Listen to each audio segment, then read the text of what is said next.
స్కూళ్ల timings మార్చాలని విద్యార్థులతో పాటు సిబ్బంది రాష్ట్ర ప్రభుత్వాన్ని కోరుతున్నారు.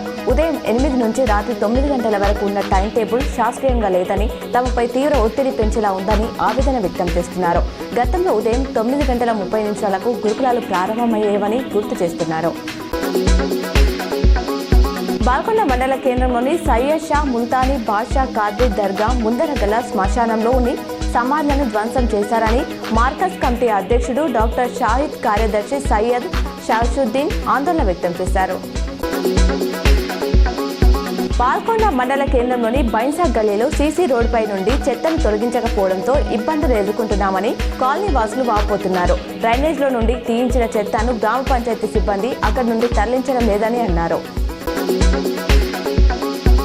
వేల్పూర్ మండలంలోని పచ్చల నరకుడ గ్రామంలో వన మహోత్సవ కార్యక్రమంలో భాగంగా seeds corporation chairman Anvesh Reddy NREGS అధికారులతో కలిసి మొక్కలను నాటారు.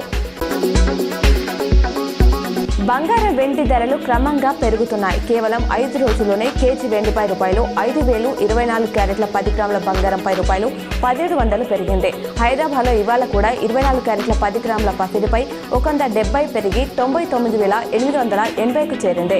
22 క్యారెట్ల గోల్డ్ 10 గ్రాముల ధర 150 పెరిగి 91,550 పలుకుతుంది.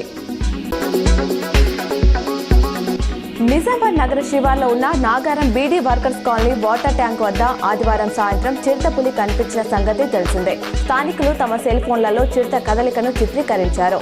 విషయం తెలుసుకున్న ఫారెస్ట్ రెస్క్యూ టీమ్స్ చిరుత కోసం ఆ ప్రాంతంలో గాలింపు చర్యలు చేపట్టారు. కంచం పొత్త మంచం పొత్త అంటూ తాను చేసిన వ్యాఖ్యలపై వివరణ ఇస్తూ ఎమ్మెల్సీ తీర్మాన్ మల్లన్న తీవ్ర వ్యాఖ్యలు చేశారు. ఈ వ్యాఖ్యలు వాడుక భాషలో ఉన్నాయి. కేసీఆర్ సీఎంగా ఉన్నప్పుడు తెలంగాణ సాహిత్య అకాడమీ రచించిన సామెతల పుస్తకంలో కంచం పొత్తే కానీ మంచం పొత్తు లేదు అనే సామెత ఉంది. కేసీఆర్ కూడా ఆమోదించి దాని గొప్పతనంపై సందేహం కూడా ఇచ్చారు. సికింద్రాబాద్ ఉజ్జయిని మహంకాళి అమ్మవారి ఆలయంలో మాతంగి స్వర్ణలత భవిష్యవాణి వినిపించారు. రాబోయే రోజుల్లో మహమ్మారి వెంటాడుతుంది. అగ్ని ప్రమాదాలు కూడా జరుగుతాయి. ముందే హెచ్చరిస్తున్నా జాగ్రత్తగా ఉండండి అని హెచ్చరించారు. ఈ ఏడాది వర్షాలు పుష్కలంగా కురిసేలా, పంటలు సమృద్ధిగా పండేలా చూస్తానన్నారు.